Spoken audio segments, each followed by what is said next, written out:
ಸ್ವಾಗತ. ಇದೀಗ ಮುಖ್ಯಾಂಶಗಳು. ಇವತ್ತು ಮಂಜೂರು ಮಾಡಿಕೊಟ್ಟಿದ್ದಾರೆ. ಅದು ಬಂದ್ರೆ ಇಡೀ ತಾಲೂಕಿಗೆ ಅನುಕೂಲ ಆಗ್ತದೆ.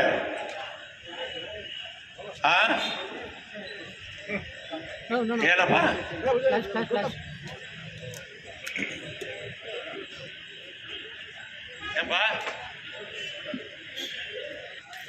నేను చెప్తా ఉండేది విరోధ పక్షాలు అనుకుంటారు దాన్ని మనము ఏమో కొత్తరా చెప్తారా అన్న నువ్వురా అవేమో కొత్త విచారాలు చెప్తారా అన్న నువ్వు రాన్న కొత్త ఏమో చెప్పు పోనీ కొత్త విచారాలు ఏమంటే చెప్పురా అన్న. ಇವತ್ತು ಏನ್ ಕೆಲಸಗಳಾಗ್ತಾ ಇದೆ ಇವತ್ತು ನಮಗೆ ಗೊತ್ತಿದೆ 2023ರ ಚುನಾವಣೆ ಪೂರ್ವದಲ್ಲಿ ನಾವು ಕೆಪಿಸಿಸಿಯ ಆದೇಶದ ಅನ್ವಯ ಪ್ರತಿಯೊಂದು ಬೂತ್ನಲ್ಲಿ ಬೂತ್ ಲೆವೆಲ್ ಏಜೆಂಟ್ ಅಂತ ಹೇಳಿ BLA2 ಅಂತ ಹೇಳಿ ನಾವು ಪ್ರತಿಯೊಂದು ಬೂತ್ಗಳಲ್ಲಿ ಮಾಡಿದ್ವಿ. ಅದು ಗ್ರಾಮೀಣ ಪ್ರದೇಶ ಇರ್ಬೋದು, ನಗರ ಪ್ರದೇಶ ಇರ್ಬೋದು, ಇವೆಲ್ಲ ಭಾಗಗಳಲ್ಲಿ ನಾವು ಮಾಡಿ ನಮ್ಮ ಎಲ್ಲ ಕಾರ್ಯಕರ್ತರು ಅಥವಾ ಮುಖಂಡರು ಯಾರು ಜವಾಬ್ದಾರಿಯನ್ನು ಹೊಂದ್ಕೊಂಡಿದ್ರು ಏನು ನಮ್ಮ ಆ ಬೂತಿನ ಮತದಾರರ ಪಟ್ಟಿ ಏನಿತ್ತು ಆ ಪಟ್ಟಿಯನ್ನು ಸಂಪೂರ್ಣವಾಗಿ ಅದನ್ನು ಅಧ್ಯಯನ ಮಾಡತಕ್ಕಂಥ ಕೆಲಸವನ್ನು ತಾವೆಲ್ಲರೂ ಸೇರಿ ಮಾಡಿದ್ವಿ. ಬಹುತೇಕ ನಮ್ಮ ಮುಖಂಡರು ಎಲ್ಲರೂ ಭಾಳ ಜವಾಬ್ದಾರಿಯುತವಾಗಿ ಯಾವುದೇ ರೀತಿ ಅಕ್ರಮ ಮತದಾರರು ಅಲ್ಲಿ ಸೇರ್ಪಡೆ ಆಗದ ರೀತಿಯಲ್ಲಿ ತಾವು ಬಹಳ ಹೆಚ್ಚಿನ ಮುತುವರ್ಜಿಯನ್ನು ತಾವು ವಹಿಸಿದ್ರು. ಆದರೆ ನಮಗೆಲ್ಲರಿಗೂ ಆಶ್ಚರ್ಯ ಆಗ್ತಾ ಇದೆ. ಬಹುಶಃ ನಾವು ಆ ಕೆಲಸ ಮಾಡದೇ ಇದ್ದ ಪಕ್ಷದಲ್ಲಿ ಏನೆಲ್ಲ ಅನಾಹುತಗಳು ಆಗ್ಬೋದಿತ್ತು ಅಂತಕ್ಕಂಥದ್ದು ಈಗ ಮಾನ್ಯ ರಾಹುಲ್ ಗಾಂಧಿ ಅವರು ಮಹದೇವಪುರ ಕ್ಷೇತ್ರ ಇರ್ಬೋದು ಅಥವಾ ಗುಲ್ಬರ್ಗ ಜಿಲ್ಲೆಯ ಆಳಂದ ವಿಧಾನಸಭಾ ಕ್ಷೇತ್ರ ಇರ್ಬೋದು, ಇಲ್ಲ ಮಾನ್ಯ ದಿನೇಶ್ ಗುಂಡೂರಾವ್ ಅವರ ಚಿಕ್ಕಪೇಟೆ ವಿಧಾನಸಭಾ ಕ್ಷೇತ್ರ ಇರ್ಬೋದು, ಈ ರೀತಿ ಹಲವಾರು ಕ್ಷೇತ್ರಗಳಲ್ಲಿ ಇವತ್ತು ಯಥೇಚ್ಛವಾಗಿ ಅಕ್ರಮ ಮತದಾರರನ್ನು ಸೇರಿಸ್ತಕ್ಕಂಥದ್ದು ಇರ್ಬೋದು, ಅಥವಾ ಕಾಂಗ್ರೆಸ್ ಪಕ್ಷಕ್ಕೆ ಏನು ನಿರ್ದಿಷ್ಟವಾದಂಥ ಮತ ಬ್ಯಾಂಕ್ ಏನಿದೆ ಅಂಥ ಮತದಾರರನ್ನು ಹೊರಗೆ ಏನು ಯಾವುದೇ ದಾಖಲೆಗಳಿಲ್ಲದೆ ತೆಗಿತಾ ಇರ್ತಕ್ಕಂಥದ್ದು ಇವೆಲ್ಲವನ್ನು ನಾವು ನೋಡಿದ್ದೇವೆ. ಇದನ್ನು ಬಹಳ ದೊಡ್ಡ ಪ್ರಮಾಣದಲ್ಲಿ ಸುಮಾರು 4-5 ತಿಂಗಳು ಸುಮ್ಮನೆ ಇದು ಹುಡುಗಾಟಿಕೆ ಅಲ್ಲ, ಈ ದೇಶದ ಚುನಾವಣಾ ಆಯೋಗದ ಮೇಲೆ ಒಂದು ಆರೋಪ ಮಾಡಬೇಕಾದ್ರೆ ಅದರಲ್ಲೂ ಲೋಕಸಭೆಯ ವಿರೋಧ ಪಕ್ಷದ ನಾಯಕರಾಗಿ ಆ ಜವಾಬ್ದಾರಿ ಸ್ಥಾನದಲ್ಲಿ ಇರ್ತಕ್ಕಂಥವರು ಆರೋಪ ಮಾಡಬೇಕಾದ್ರೆ ಅಷ್ಟು ಸುಲಭದ ವಿಚಾರ ಅಲ್ಲ. ಯಾವುದೇ ದಾಖಲೆ, ಯಾವುದೇ ಪುರಾವೆ ಇಲ್ಲದೆ ನಾವು ಯಾವುದೇ ಆರೋಪಗಳನ್ನು ಮಾಡತಕ್ಕಂಥದ್ದಕ್ಕೆ ಸಾಧ್ಯ ಇಲ್ಲ. ಮಾಧ್ಯಮಗಳಲ್ಲಿ ಅಥವಾ ಸಾಮಾಜಿಕ ಜಾಲತಾಣಗಳಲ್ಲಿ ಏನು ರಾಹುಲ್ ಗಾಂಧಿ ಅವರ ಅಭಿಯಾನ ಏನಿದೆ ಅದನ್ನು ತಿರುಗಿಸ್ತಕ್ಕಂಥ ಕೆಲಸವನ್ನು ಮಾಡ್ತಾ ಇರ್ತಕ್ಕಂಥದ್ದನ್ನು ತಾವು ಗಮನಿಸಬೇಕು. ಯಾಕಂದರೆ ಇವತ್ತು ಮಾಧ್ಯಮಗಳ ದಿಕ್ಕು ತಪ್ಪಿಸ್ತಕ್ಕಂಥ ಒಂದು ಪ್ರಯತ್ನ ಆಗ್ತಾ ಇದೆ. ಹಲವಾರು ಮಾಧ್ಯಮಗಳ ಮುಖ್ಯಸ್ಥರು ಇವತ್ತು ಭಾರತೀಯ ಜನತಾ ಪಕ್ಷದ ಅವರ ಕಪಿಮುಷ್ಟಿಯಲ್ಲಿ ಇರ್ತಕ್ಕಂಥದ್ದನ್ನು ನಾವು ನೋಡ್ತಾ ಇದ್ದೇವೆ. ಸಾಮಾಜಿಕ ಜಾಲತಾಣದಲ್ಲಿ ನಮ್ಮವರು ಯಾರು ಬಹಳ ಸಕ್ರಿಯರಾಗಿ ನಾವು ಯಾರು ಪಾಲ್ಗೊಳ್ತಾ ಇಲ್ಲ, ಆದರೆ ಅವರು ಬಹಳ ಸಕ್ರಿಯವಾಗಿ ಜನರ ಗಮನವನ್ನು ಬೇರೆ ಸೆಳೀತಕ್ಕಂಥ ಒಂದು ಪ್ರಯತ್ನಗಳನ್ನು ಅವರು ಮಾಡ್ತಾ ಇದ್ದಾರೆ. ಇದನ್ನು ನಾನು ತಮ್ಮೆಲ್ಲರಿಗೂ ಮತ್ತೊಮ್ಮೆ ಹೇಳ್ತಾ ಇದ್ದೀನಿ. ಅದು ಇಡೀ ನಮ್ಮ ರಾಜ್ಯ ಅಲ್ಲ, ಇಡೀ ದೇಶ ಅಲ್ಲ, ನಮ್ಮ ತಾಲೂಕಿನಲ್ಲೂ ಸಹ ತಾವೆಲ್ಲ ಏನು ಸಂಬಂಧ ಇಲ್ಲದೇ ರೀತಿಯಲ್ಲಿ ತಾವು ಸುಮ್ಮನೆ ಇರ್ತೀರ. ಯಾವುದೋ ಒಂದು ರಸ್ತೆ ಕೆಲಸದ ವಿಚಾರದಲ್ಲಿ ಅವ್ರು ಏನು ಸಾಮಾಜಿಕ ಜಾಲತಾಣದಲ್ಲಿ ಹಾಕಿದ್ದಾರೆ ಅಂತಕ್ಕಂಥದ್ದನ್ನು ನೀವು ಯಾರು ಗಮನಿಸ್ತಾ ಇಲ್ಲ. ಇವತ್ತು ಆ ರಸ್ತೆ ಕಾಮಗಾರಿಗೆ ಹಣ ನಾವು ಕೇಟಾಯಿಸಿದ್ದೀವಿ, ಆ ಪ್ರಕ್ರಿಯೆಗಳು ಆಗ್ತಾ ಇದೆ. ಆದರೆ 10 ವರ್ಷ ಏನು ಹಿಂದೆ 2013ರಿಂದ 2023ರವರೆಗೆ ಏನು 10 ವರ್ಷಗಳಲ್ಲಿ ಆ ಏನೇನು ಕಾಮಗಾರಿಗಳು ಆಗಿತ್ತು ಇಲ್ವಾ ಅಂತಕ್ಕಂಥದ್ದನ್ನು ಯಾರೂ ಪ್ರಶ್ನೆ ಮಾಡ್ತಕ್ಕಂಥದ್ದಿಲ್ಲ. ಇವತ್ತು ದೊಡ್ಡ ಮಟ್ಟದಲ್ಲಿ ನಾವು ಅಭಿವೃದ್ಧಿ ಕೆಲಸಗಳನ್ನು ಮಾಡ್ತಾ ಇದ್ರು ಸಹ ಇವರು ಸಾಮಾಜಿಕ ಜಾಲತಾಣಗಳಲ್ಲಿ ತಪ್ಪು ಸಂದೇಶಗಳನ್ನು ರವಾನೆ ಮಾಡ್ತಕ್ಕಂಥವ್ರಿಗೆ ನೀವು ದಾಖಲೆಗಳ ಸಮೇತ ಉತ್ತರ ಕೊಡ್ತಕ್ಕಂಥ ಪ್ರಯತ್ನ ನಮ್ಮ ಕಾರ್ಯಕರ್ತರು ಮುಖಂಡರು ಮಾಡ್ತಾ ಇದ್ದಾರೆ.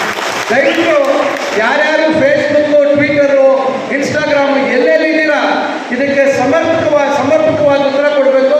ಇವೆಲ್ಲ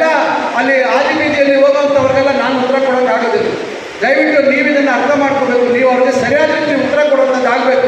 ಈಗ ಈ ಕಾರ್ಯಕ್ರಮ ಏನಿವತ್ತು ಓಟ್ ಚೋರಿ ಗದ್ದಿ ಚೋರ್ ಅಂತಕ್ಕಂಥ ಕಾರ್ಯಕ್ರಮದ ಫೇಸ್ಬುಕ್ಕಲ್ಲಿ ಹಾಕಿರ್ತಕ್ಕಂಥದ್ದನ್ನ ಅದನ್ನ ಯಾರೋ ಒಬ್ಬ ತಗೊಂಡು ಅದ್ರ ಬಗ್ಗೆ ಅವನದೇ ಆದಂಥ ವಿಶ್ಲೇಷಣೆ ಮಾಡ್ತಾರೆ. ಅಂದರೆ ಅವರಿಗೆ ಇದರ ಉದ್ದೇಶ ಗೊತ್ತಿಲ್ಲ, ಇದರಿಂದ ಏನು ನಡೆದಿದೆ ಅಂತ ಗೊತ್ತಿಲ್ಲ. ಎಷ್ಟು ಜವಾಬ್ದಾರಿಯುತವಾಗಿ ರಾಹುಲ್ ಗಾಂಧಿ ಅವರು ಇದ್ರ ಬಗ್ಗೆ ಸಂಪೂರ್ಣ ದಾಖಲೆಗಳ ಸಮೇತ ಕೆಲವು ಮಾಧ್ಯಮದವರು ಏನು ಮಾನ್ಯ ರಾಹುಲ್ ಗಾಂಧಿ ಅವರು ಬೆಂಗಳೂರಿನಲ್ಲಿ ಬಂದು ದೊಡ್ಡ ಮಟ್ಟದಲ್ಲಿ ಇದನ್ನು ಬಹಿರಂಗಪಡಿಸಿದ್ರು. ಅದಾದಮೇಲೆ ಕೆಲವು ದೊಡ್ಡ ಸುದ್ದಿವಾಹಿನಿಗಳು, ನ್ಯಾಷನಲ್ ಮೀಡಿಯಾ ಅವರು ಏನು ರಾಹುಲ್ ಗಾಂಧಿ ಅವರು ಮಹಾದೇವಪುರದ ಬಗ್ಗೆ ಹೇಳಿದ್ರು, ಆ ಅಡ್ರೆಸ್ ಅನ್ನ ಹುಡುಕೊಂಡು ಹೋಗಿ ಅದು ಸತ್ಯ ಅಂತಕ್ಕಂಥದ್ದನ್ನ ಇವತ್ತು ಮಾಧ್ಯಮಗಳಲ್ಲಿ ಕೆಲವು ಮಾಧ್ಯಮಗಳು ತೋರಿಸಿದ್ದಾರೆ. ಆದರೆ ಕೆಲವು ಮಾಧ್ಯಮಗಳು ಅದ್ರ ಬಗ್ಗೆ ತೋರಿಸುವಂಥ ಪ್ರಯತ್ನ ಮಾಡಲಿಲ್ಲ, ಅದ್ರ ಬಗ್ಗೆ ಚರ್ಚೆ ಮಾಡುವಂಥದ್ದು ಮಾಡಲಿಲ್ಲ, ಅದರ ಸತ್ಯಾಸತ್ಯತೆ ಬಗ್ಗೆ ಜನರಿಗೆ ಮುಟ್ಟಿಸ್ತಕ್ಕಂಥ ಕೆಲಸವನ್ನು ಮಾಡಲಿಲ್ಲ.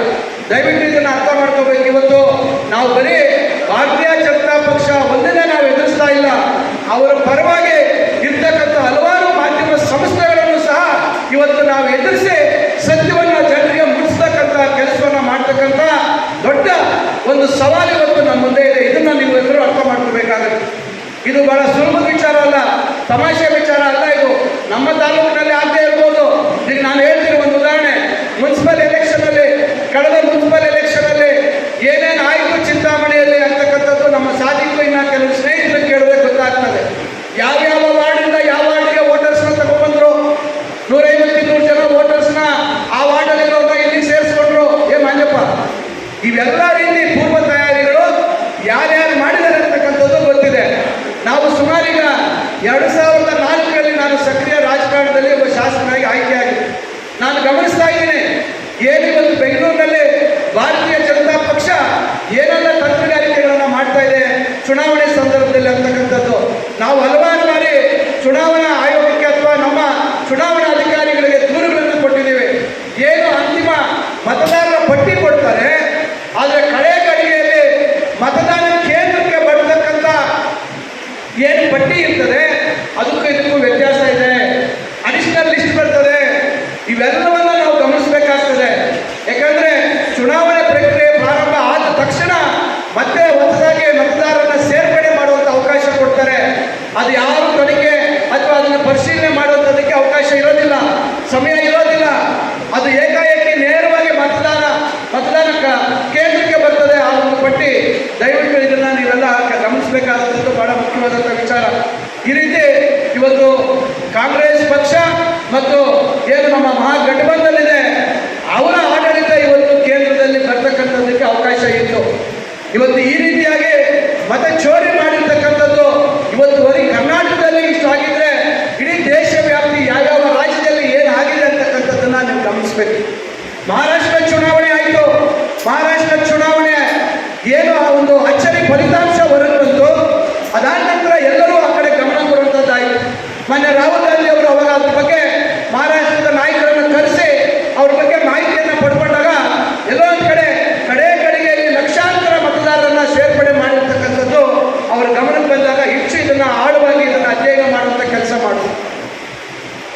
ಆಳಂದಲ್ಲಿ ನಡೆದಿರ್ತಕ್ಕಂಥ ವಿಚಾರ ಈಗಾಗಲೇ SIT ಮುಗಿದು ಕೆಲಸಗಳು ಪ್ರಾರಂಭ ಆಗ್ತಕ್ಕಂಥದ್ದಿದೆ. ಅದರಿಂದ ನಾನು ಹೇಳುವಂಥದ್ದು ಇಷ್ಟೇ, ಇವತ್ತು ನಾವು ಬಹಳ ಎಚ್ಚರಿಕೆಯಿಂದ ಇರಬೇಕು. ಹಾಗೂ ಈಗ ನಾವು ಪ್ರತಿಯೊಂದು ಊರಿಗೆ ನಾವು ಈಗ ಏನು ನಾವು ಸೈನ್ ಮಾಡಿದ್ದೀರಾ ಈ ವೋಟ್ ಚೋರಿ ಗದ್ದಿ ಚೋರ್ ಅಂತಕ್ಕಂಥ ಈ ಅಭಿಯಾನಕ್ಕೆ ನಾವು ಪ್ರತಿಯೊಂದು ಬೂತ್ಗೆ ನಾವು ಕಳಿಸ್ತೀವಿ, ಪೇಪರ್ಸ್ ಕಳಿಸ್ತೀವಿ. ದಯವಿಟ್ಟು ಪ್ರತಿಯೊಂದು ಊರಲ್ಲಿ ನಮ್ಮ BLA2 ಇರ್ಬೋದು, ನಮ್ಮ ಮುಖಂಡರು ಇರ್ಬೋದು, ನಮ್ಮ ಕಾರ್ಯಕರ್ತರು ಮುಖಂಡರು, ಹೆಚ್ಚಾಗಿ ಮಹಿಳೆಯರನ್ನ ನಾವು ಎಲ್ಲರನ್ನೂ ಒಳಗೊಂಡಂತೆ ನಾವು ಅವರನ್ನ ಸಹಿ ಮಾಡಿಸ್ತಕ್ಕಂಥದ್ದು ಆಗಬೇಕು.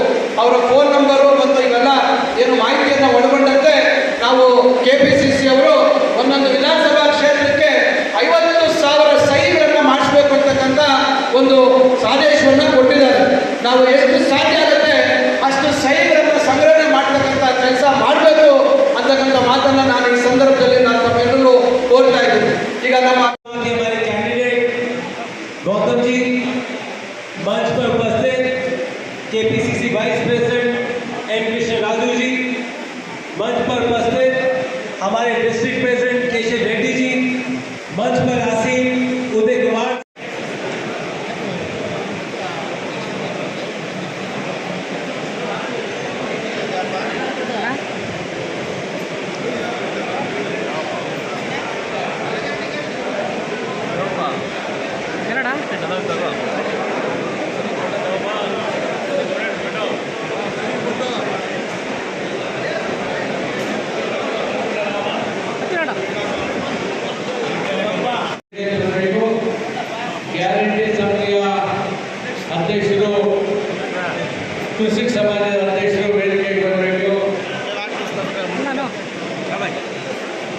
ಮಾಜಿ ಜಿಲ್ಲಾ ಪಂಚಾಯತಿ ಅಧ್ಯಕ್ಷ ಬಿಜೆಪಿ ಪಕ್ಷ